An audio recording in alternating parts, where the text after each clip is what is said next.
Hey guys, Eric Kyle here, publisher Great Lakes Scuttlebutt Magazine, and boy is this going to be an exciting day. I'm down here in Newport, Rhode Island to check out the brand new 35Z from MJM. This is an incredible boat, you guys. I'm here with Chris Hughes. Chris, how are you, my man? Good, and yourself? Good, good. It's always a pleasure to see you. You too. We're looking forward to welcoming you on board today. Yeah, it's such a beautiful boat. I kind of just walked through a little bit earlier. This is incredible. Tell us about it. Well, this is the latest and greatest. It's our 35Z, and what we've tried to do is blend all of the classic DNA from MJM with the latest technology. So she's a digital fly-by-wire, she's outboards, designed specifically to be that way, and really we put her together to be sort of the ultimate performance luxury day boat. Now, I've heard of the 40, I've heard of the 50, and this 35, is this the smallest that MJM builds? It is. Now, you may remember MJM started out with a 34. Okay. And then also had the 29 and the 36. So we looked at what were all the best elements of those boats, and then what did people need in a size below that 40, and that's where the 35 really came from. Open transom, the new glass sides and or the roll-up sides, and you know, a few tweaks here and there, but still based upon the lightweight, very strong epoxy composite construction. Well, and speaking of strength, that's what MJM is known for. I mean, some of the incredible records that they've set, the stylish, sleek looks that they have, it's just an incredible design. Where did the idea of the 35 really kind of hit the road?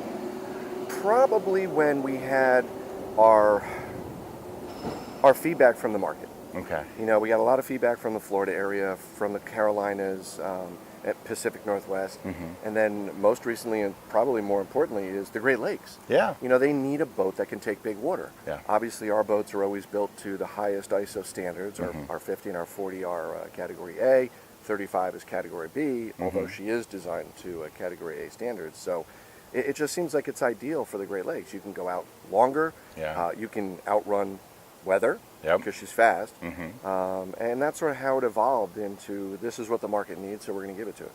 Well, I noticed on the back of this, there's is that twin 300s on there? Twin 300s, you can also do 350s, and if you were really feeling gutsy, you could do 400s. Not that she needs it because she's light. Well, that's nice. How fast will the boat go? Right now we have her fully loaded down, and she's cruising right around 47, or topping out at 47 miles an hour. Wow. And we're really happy. The support from Mercury Marine, absolutely phenomenal. The integration, just the being on site with us and tweaking and working and helping with the customer feedback, they have been magnificent. Yeah. And the latest version of the Verados, as you guys know, pretty popular up there on the Great Lakes, is quiet. And she sips fuel. We couldn't be happier. The nice thing about being up in the Great Lakes is that we have a need for a boat like this because our swells are really compact. I mean, we really need to be able to barrel through it. So having a strong, good quality, high quality boat is important to us rather than just your normal, typical, run it off the shelf kind of type boat. And this, I think, solves a lot of those problems. Good. Well, it's feedback from you and feedback from your boat as it's helped us get to this particular point. Yeah, I like it. So talk to me about some of the appointments that you have in there. I noticed that there's a seakeeper on this boat, which my wife doesn't always like the rocking and rolling. She'd love this. Yeah, definitely. You know, MJM is known for stability, and this was long before Seakeeper came about, but it just goes hand in hand. Having a Seakeeper on a boat like this means that you can go to your favorite anchorage, and with the Mercury system, hit skyhook, stay stationary, and with the Seakeeper on, you can actually sit like you're at the dock and enjoy lunch for 2 or 3 hours. Nice. You know, so that was probably one of the driving elements into it, or like here in Newport when it gets windy and everyone's in the marina and it's rocking and rolling, you just turn that Seakeeper on and sleep like a baby. I love it. One other thing that I noticed, Chris, which I thought was really impressive, is you have about the equal distance between the helm station forward, so you have a cavernous below area and an entertaining area aft of the helm station. So you've got lots of room to entertain plenty of people, plus have your own space up front. It was down to the classic Bob Johnstone, the founder, belief that if you're on a 110-foot motor yacht and everyone's hanging out on the flybridge, why do you need the dark cave down below or the steps to get up to it? So it's really bringing that down, sort of having a summer porch. 50% of the boat, like you said, is just open deck. And then below, making it civilized. It's a day boat. You could overnight on it weekends. You could go for a week. So we needed to make sure the head was large and stand-up shower, and 2 proper-sized adults can rest comfortably down there. And then if grandkids or kids are on board, you can convert the pilot house with privacy curtains, AC, heat. So the space usage these days is really important. And for us, it's driven by the market. Well, that's a beautiful thing. Would you consider this kind of a down east boat? It's definitely down east heritage. Okay. Our interior styling, as you saw, was Herreshoff inspired from right here in Rhode Island. So it's simplistic elegance because you don't need a lot of the flashy, showy stuff. Sure. A lot of the time it adds weight. We don't like weight. Right, right. Our boats tend to be much lighter, being epoxy. But it's a blend of modern lines. It's a Doug Zern design. Okay. So it really takes the 20th and 21st century and blends it together with the old down east, East Coast style boats, which, as you know, have become extremely popular out of Lake Michigan. Very much so, very much so. So tell me, what are we going to do today? We're going to do a boat test. So, okay, what are we going to do? We're not going to say anything. We're going to let you experience the boat. Okay. And you tell us what you think. I love it. Now, if I wanted more information on MJM, I know you guys have been with us steady throughout the course of the year in the magazine. Where are some other places that I can get contact information for you guys, see what you have available, be able to just kind of look at the MJM lineup? The easiest is our website. Okay. And all of our dealers are listed there. Our dealers are amazing. They're knowledgeable. They are boaters through and through.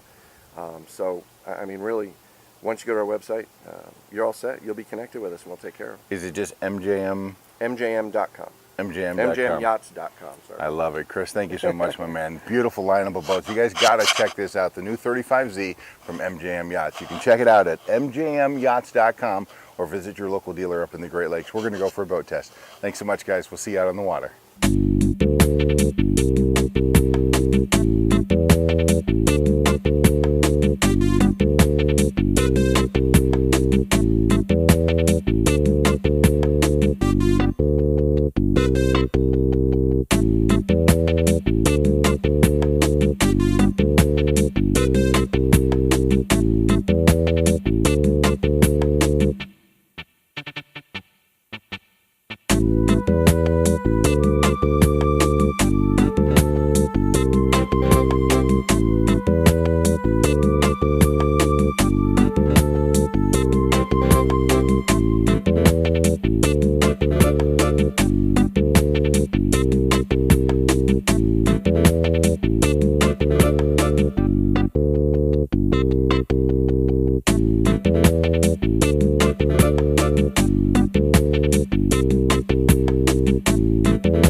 Chris, that was incredible, my man. MJM Yachts, new 35Z. We just took it for a boat test, and I gotta tell you, I am impressed on multiple levels. The performance of this boat is something that I have personally never experienced before.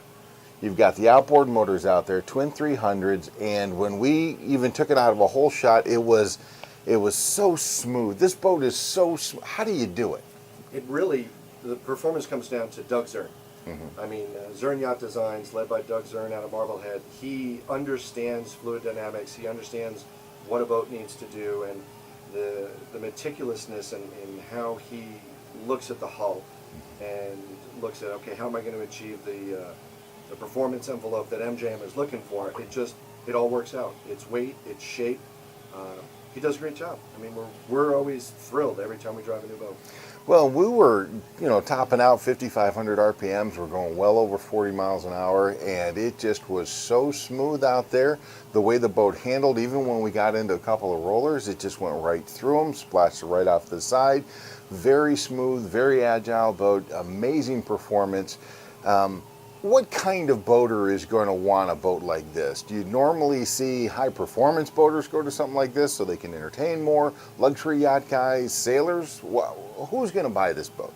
You pretty much just hit everyone who's going to buy it. I mean, we do see a large percentage of people, because the legacy of J Boats and the Johnstone family coming into MJMs, because they appreciate performance. Yeah. You know, they understand it's lighter, faster, stronger, more stable. It's an epoxy composite boat. It's wet, pre-preg, post-cured. No one else is doing that. And you really get the people who appreciate engineering. It's strange that we have so many owners who, for instance, own Tesla. They're willing to pay more for the engineering, for the comfort, for the convenience. And so we have people who are downsizing. We have sold quite a few of these boats to date, about 21. And I'd say a quarter of them are downsizing. Then we have performance people who are coming across. They want something more stable, but they want this. Yeah. You have the pilot house where the family can be totally entertained, unlike on a walk-around or a center console, but we have the same speed as a walk-around or a performance center console. We just have half the fuel burn. Right. So, I mean, that tick box of the space, the convenience, the protection, and the better performance, it pulls people across. And then we have the guys who are just moving up. Very experienced boaters. They know what they like to do on the water. Like your experience, you know, the smoothness and the power makes you want to be on this boat. Oh yeah, very much so. And let's talk for a moment about that Seakeeper, because that was remarkable. When we went through some of those quick turns and able to create a pretty good wake for us, and then we were going through it and you clicked it on, it just leveled us out. I mean, we went up and down a little bit, but we didn't go side to side. Yeah, the Seakeeper is fantastic. We like it for several reasons. Most boats need them. Ours don't. So as you noticed when you were running, we don't really need it when we're running. It's when you're, like we had to stop to get our boat to rock. Right, right. What the Seakeeper engineers have done in miniaturizing the technology, because as you saw it's just under the deck here, has been great. It runs on DC power. You can run off the inverter, and if you're at anchor, if you're in the harbor, if you're fishing, having that convenience, it's just a major reduction in stress on you. You know, you can spend 10 hours on the water and feel like you only spent 5. And you know, we really love it, and it's something that's really helped all boating. Sure. Well, and even when we came into dock, you were using the joystick control system. And with outboards now having the ability to use the joystick, that is just an incredible, monumental ease of being able to handle the boat, especially the scariest time when you're out on a boat is, oh no, I got to dock this thing. Yeah, we're extremely happy with the relationship with Mercury Marine. I mean, we went to all the factories, we checked out all the engine companies, and their joystick system is just excellent. And what really makes it perfect for us is they set a profile for every boat. So they come in, and every boat has a different weight characteristic. You know, this boat has a gyro, a generator, and stuff like that. They make sure that that's actually dialed in per boat. Right. It's not just some off-the-shelf product they send out to people. And you know, the challenge with outboard joystick is you have different thrust factors. Your center of gravity is different. You're running single props on an engine versus the Volvo IPS, which is a dual prop, so much greater torque and easier to move the mass. We've just been blown away by how accurate their joystick system is. Yeah. And our customers, you know, we did the sea trials this weekend. Every customer just raved about how great it was. Well, the first thing you notice, obviously, when you're on the sea trail is how smooth the boat is. I couldn't really tell where it was going from not being on plane to being on plane. It's just so smooth. The docking was a breeze. The Seakeeper made it incredibly stable, even when we were sitting still. I just can't think of anything more to say good about this boat than you got to check it out. You got to try it out for yourself. You really got to be on one of these boats. Talk to me about your dealership network. Where can I go to find out where my closest dealer is so I can go for a test drive on this boat? Our website, okay, mjmyachts.com. And for the Great Lakes and your boaters, we have MJM Yachts Vermilion in Ohio. And we're extremely excited that earlier this year, Wallstrom, who we obviously think is the best dealer on the Great Lakes. Yeah, very much They so. became a dealer, and they will have a 35 up there this year. Oh, very cool. Okay. So they can get out to Wallstrom or contact Vermilion, and both those dealers will get them on a 35. Outstanding. Well, again, you guys have done an incredible job, Chris. Thank you so much for your time today out on the water. I had a wonderful time. Saw some great sights out there. Even though we had a little bit of fog, it was fantastic. Well, we appreciate it, and we appreciate what Great Lakes Scuttlebutt does for MJM. Absolutely. Well, guys, make sure you go by mjmyachts.com. You really got to check out this boat, or visit either Wallstrom's or MJM Yachts Vermilion and take a boat test for yourself. You won't be disappointed. Thanks, guys. We'll see you out on the water.